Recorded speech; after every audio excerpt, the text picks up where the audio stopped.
फरमाया उमर का मामला ये है। अब देखिए जरा इसी रूहानी सलाहियत और बातनी शफाफियत का आलम देखिए उनका, कि उनका बातिन एक ऐसे चमकते हुए सूरज की तरह है कि जिसकी किरणें ये सारी फजाएं जो हैं इनको उबूर करके आसमानों में मलाए आला तक पहुंच रही हैं। और मलाए आला जो नूर की दुनिया है वो हजरत उमर की रोशनियों से मुतासिर होकर नीचे आ रहे हैं। हजरत अब्दुल्लाह इब्न मसूद कहते हैं मैंने उमर को कभी नहीं देखा, मगर जब भी देखा तो उनकी पेशानी पर, उनकी दोनों आंखों के बीच में मैंने एक फरिश्ता देखा है। मैंने उमर के चेहरे में फरिश्ता देखा है। अब मालूम नहीं कि वो जाहिर सी बात है साहबी रसूल है, और साहबी रसूल की रूहानी इस्तेदाद को कोई नहीं समझ सकता। तो या तो ये हकीकत में फरिश्ता ही मुराद ले रहे हैं, या फिर कोई नूर की ऐसी कैफियत, नूरानी कुव्वत तो पावर मुराद ले रहे हैं कि जो हजरत उमर के चेहरे से दमकती थी। तो जो भी है ये एक बहुत बड़ी बात है कि हजरत उमर का चेहरा इस कुव्वत का गम्मास था। वो फरमाते हैं वो फरिश्ता जो हजरत उमर की पेशानी पे मुझे नजर आता था, ये फरिश्ता उमर की बात को दुरुस्त करता रहता था। उमर जब भी कोई बात करते फरिश्ता उसको दुरुस्त करता था, यानी उमर से गलत बात नहीं होने देता था। ये क्या है, यह असहाब ने क्या कुछ बता दिया हमें। आइए हजरत अली, मौला अली शेर खुदा रज़ी अल्लाह अन्हु की बात भी सुने। आज लोग बात करते हैं तो ऐसा लगता है जैसे कि इस्लाम के आगाज से ही फासले शुरू हो गए, दूरियां शुरू हो गई, लड़ाइयां शुरू हो गई, और यूं मुसलमानों के दिल शायद कभी भी एक नहीं हुए। बड़े बेवकूफ और नादान लोग हैं, इनसे बड़ा गुमराह कोई नहीं, और उम्मत के लिए इससे बड़ा जहर कोई नहीं हो सकता कि जितनी दुनिया में दुश्मन इस्लाम के वो बाहर से हमला कर रहे हैं, हम उन्हें बाहर रोक सकते हैं, मगर ये वो कैफियत है जो अंदर से ही हमारी जड़ काट रही है। इसको समझिए। हजरत मौला अली रज़ी अल्लाह अन्हु क्या फरमा रहे हैं। हजरत मौला अली फरमाते हैं हम उमर को देखते थे, और हम यानी तमाम असहाब जो हमारे साथ थे, हमारे सारे साथी, हम ये कहते थे कि इन्न सकीनता तन को अला लिसान उमर, कि उमर की क्या बात है, उमर की जुबान पे फरिश्ते कलाम करते हैं। उमर की जुबान जो है ये जुबान ये दुनिया की तर्जमान नहीं है, ये मलाए आला की तर्जुबान है, ये आसमानों से बुलंद है, और ये बराह रास्त रब के इशारों पे आगे बढ़ने वाली जुबान है जिसके साथ फरिश्ते वाबस्ता हैं। और अब आइए बात को और ऊपर ले जाएं तो अल्लाह के रसूल सल्लल्लाहु अलैहि वसल्लम क्या फरमा रहे हैं। रसूलुल्लाह सल्लल्लाहु अलैहि वसल्लम फरमाया लक़द काना फीमा क़ब्लकुम मिनल उमम मुहद्दसून, लोगों तुमसे पहले जो उम्मतें हुई हैं उनमें मुहद्दस हुआ करते थे। मुहद्दस किसको कहते हैं, ये अरबी का लफ्ज है।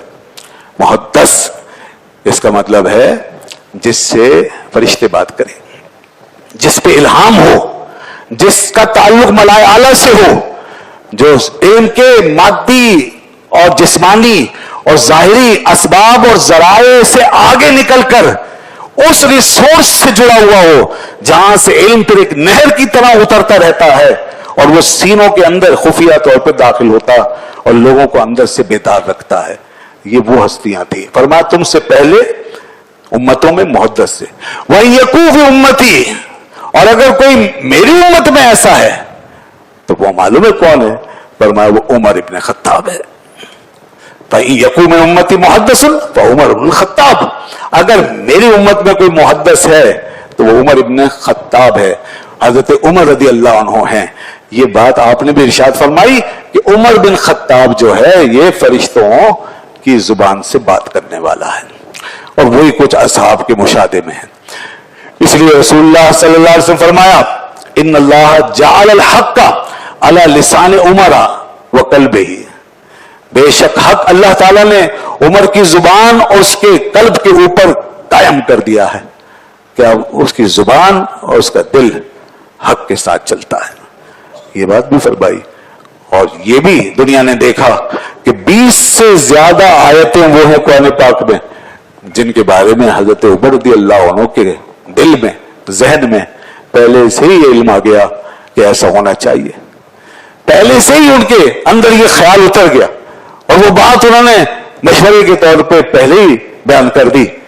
और बारहा चूंकि वही बारगाह रिसालत में आती थी, इसलिए आप बारगाह रिसालत में आकर पहले एक बात अर्ज करते थे صحابہ کرام کہتے تھے کہ جب بھی کوئی حکم نازل ہونے والا ہوتا تو ہم یہ باتیں کرتے کہ عمر نے بھی اس معاملے میں کوئی بات کی ہے یا نہیں. جیسے کوئی گراؤنڈ بن رہا ہے, کوئی شان نزول تیار ہو رہا ہے, کوئی سبب تیار ہو رہا ہے, اس کے بعد وہی آنی ہوتی تھی تو کہتے ہیں ہم پوچھتے کہ عمر نے کیا کہا یہ بتاؤ. تو ان کا یہ نظریہ تھا کہ عمر نے جو کہا ہے دیکھو ویسے ہی معاملہ ہو جائے گا. تو ایک دفعہ نہیں, 2 دفعہ نہیں, 20 سے زیادہ مرتبہ ایسا ہوا. یہ کیا ہے؟ یہ وہ زبردست اپروچ ہے. ان کے اندر جو باطنی قوت و صلاحیت جہاں تک پہنچ چکی ہے وہاں پر اب ان کا معاملہ اس درجہ الہامی ہو چکا کہ اللہ تعالیٰ اپنی طرف سے ان کو ایک دم سیدھا راستہ پہلے کلیئر کرا دیتا تھا اور سیدھی بات پہلے سجا دیتا تھا اور حق کی روشنی پہلے ہی ان کے اندر چمک کر ابھر جاتی تھی اور ان کی زبان حق کے لیے کھل جاتی تھی. یہ وہ ان کی شان تھی. تو ایسے شخص کے بارے میں کیا ہم سمجھ سکتے ہیں کہ ان کا مقام مرتبہ کتنا بلند ہوگا اور حق کی خدمت میں ان کا کنٹریبیوشن کتنا اعلیٰ ہوگا. یہی وجہ ہے دوستو, جب آپ مسلمانوں کے امیر بنے, خلیفہ بنے, تو جس طریقے سے آپ نے نظام حکومت چلایا ہے اور جس طرح انسانیت کے قافلے کو آپ نے آگے بڑھایا ہے, سبحان اللہ, تاریخ انسانی میں انبیاء کرام کے بعد اس کی مثال نہیں مل سکتی.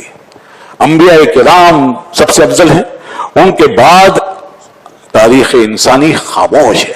کوئی دوسرا عمر نہ ماضی میں کسی امت میں نظر آیا اور نہ آج تک اس امت نے پیدا کیا جس طرح آپ نے چلایا نظام. حضرت حذیفہ رضی اللہ عنہ فرماتے ہیں ہم نے تو یہ دیکھا بھائی کہ عمر جب مسلمان ہوئے اور جب وہ اسلام لائے تو اسلام کا معاملہ ایسے ہو گیا جیسے کوئی اقبال مند شخص, جیسے کوئی اقبال مند شخص. اقبال مند شخص کا مطلب کیا ہے؟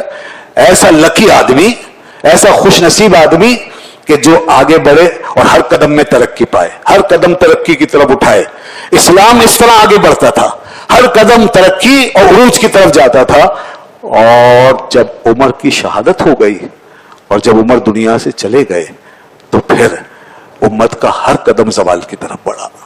پھر ہم نے دیکھا کہ اسلام کا وہ ترقی کا عروج کا سفر رک گیا اور پھر ہم نے پیچھے ہٹتے ہوئے قدم دیکھے اور ان کے وقت تک بھی ایسا ہی تھا اور آج تک بھی دنیا اسی طرح دیکھ رہی ہے. عمر کیا گئے, ساری بہاریں چلی گئی اور امت کو پھر ایسا مرد کامل دوبارہ نصیب نہیں ہوا کہ جو حضرت عمر رضی اللہ عنہ کی طرح پھر سے اسلام کو اس طرح زندگی اور عروج بخشے. ہاں بہت سے لوگ ایسے ضرور ہوئے باکمال جو پوری دنیا میں سب سے بہتر رہے اور انہوں نے اپنے اپنے ادوار میں حضرت عمر رضی اللہ عنہ کے نقش قدم پر چل کے اور ان کی مثالوں کو اپنا کر دنیا کو بہترین نظام مہیا کیا, بہترین مثالوں سے نوازا. جیسے انہی صدیوں میں, ابتدائی صدیوں میں انہی کے اولادوں میں ایک صاحب ہوئے جن کا نام انہی کے نام پر تھا, عمر بن عبدالعزیز. حضرت عمر بن عبدالعزیز رضی اللہ عنہ جو پہلی صدی ہجری میں ہوئے اور اس کے مجدد قرار پائے. بنی امیہ کے اندر یہ وہ فرد ہے عمر بن عبدالعزیز رضی اللہ عنہ جو سیدنا عمر رضی اللہ عنہ کی آل میں سے نکل کر آئے اور انہوں نے 2-3 سالوں کے اندر پوری اسلامی دنیا کو خلافت راشدہ کا نقشہ دوبارہ دکھا دیا. تو کچھ لوگ ایسے ہوئے وہ ادھر پہنچے اور ان کے بعد بھی جیسے کہ بڑے اچھے نیک حکمران آئے, انہوں نے ان مثالوں کو زندہ کیا